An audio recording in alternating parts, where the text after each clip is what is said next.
SIR సందర్భంగా ఏవైతే discrepancy అదేవిధంగా నో మ్యాపింగ్ కింద వచ్చిన కేసులకు సంబంధించి హీరింగ్స్ అన్నీ కూడా ఈ రోజు నుంచి స్టార్ట్ అయినాయి. ఈరోజు పాటూరు గ్రామంలో హీరింగ్స్ చేస్తున్నాం. మొత్తం మండలంలో 5,948 మందికి నోటీసులు ఇష్యూ చేస్తున్నాం. కొంత పార్ట్ ఎంపీడీఓ గారు, కొంత పార్ట్ తహసీల్దార్ గారు నేను హీరింగ్ చేస్తున్నాం.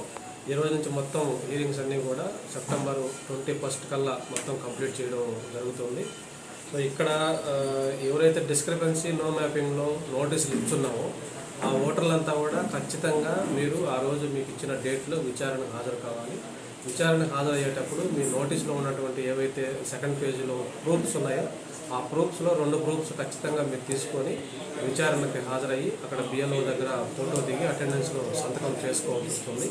సో ఈ నోటీస్ వచ్చిన ప్రతి ఓటర్ కూడా మీకు ఇచ్చిన డేట్లో తప్పనిసరిగా అక్కడ ఎక్కడైతే మీకు ప్లేస్ ఇచ్చారో ఆ ప్లేస్లో విచారణకు హాజరయ్యి మీరు ఆ ప్రూఫ్స్ ఇచ్చినట్లయితే మీ ఓటుని ఫైనల్ రౌండ్లోకి కంటిన్యూ చేయబడుతుంది.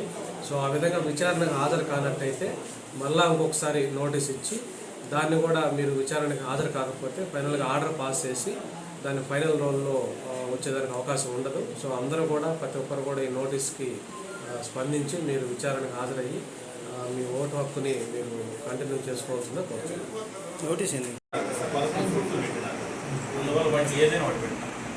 దీంట్లో కూడా వాళ్ళ ఇక్కడికి వచ్చి ఈసీఐలో అబ్స్ట్రాక్ట్ వస్తుంది కదా సార్, అది